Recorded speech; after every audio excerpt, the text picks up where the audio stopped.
The second thing we have to absolutely address, and it will take so long before you get anywhere with it, is lying. Lying, man. Kids lie. And they will convince themselves that they didn't. They will, I didn't say that, I didn't say it, I never said that. I swear, you said it to me. I was there. I didn't. I recorded it. Here's the video. I didn't say it. I swear I didn't. They'll watch the video and say I didn't do it. They did not. They somehow convinced themselves. You know why that happens?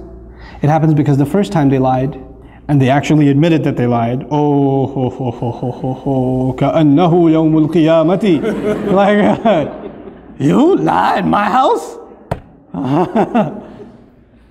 So now, first you said, please tell me the truth. What did you actually say? And they finally said it, and then you came down with the axe.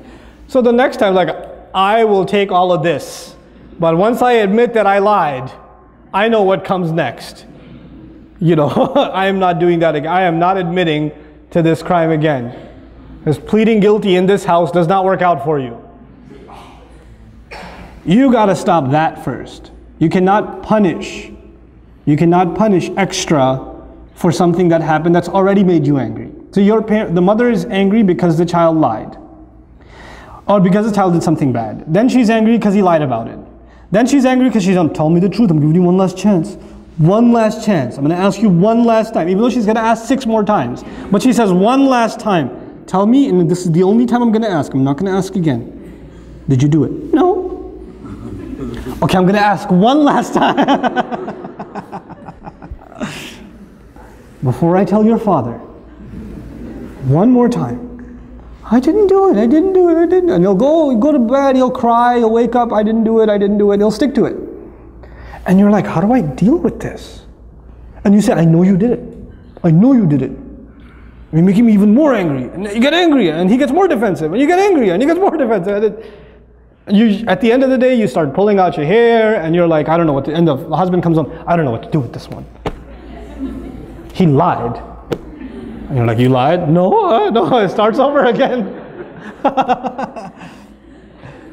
How do we have to deal with this? We have to take those situations, and sometimes you just believe them, even though you know they're lying. I believe you because I trust you.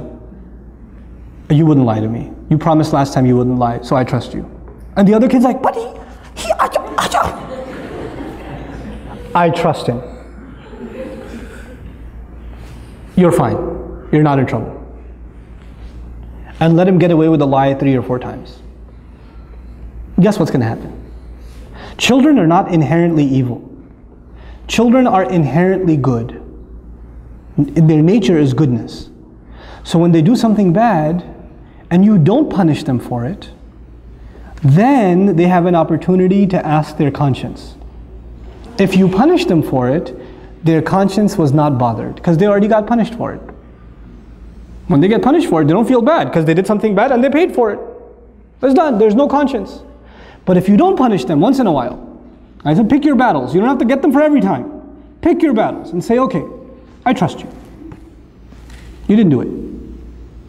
I know she must have got it wrong. She must not have remembered properly. When you slapped her, she must have been sleeping and imagining it.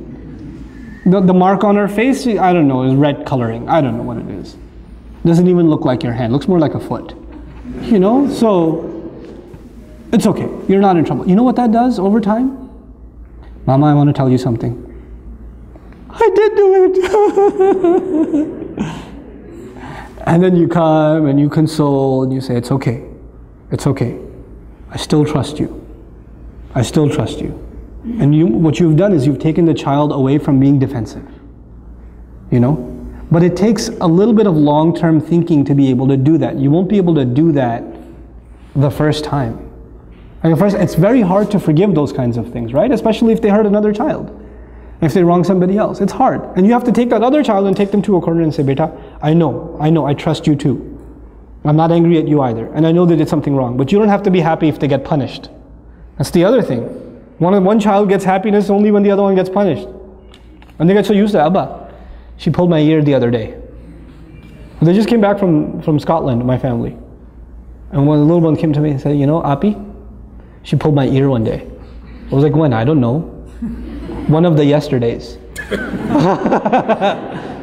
was like, what do you want me to do? He goes, punish her. I was like, will that make you happy? Uh-huh.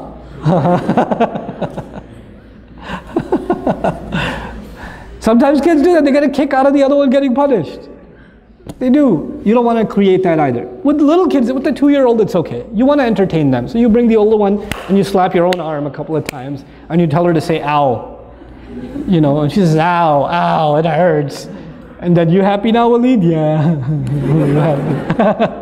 That's cool. But with older kids, when they get happy when the other one gets punished, that's a problem. That's a punishable offense. That itself is a punishable offense. Why are you happy? What do you get out of that? You know?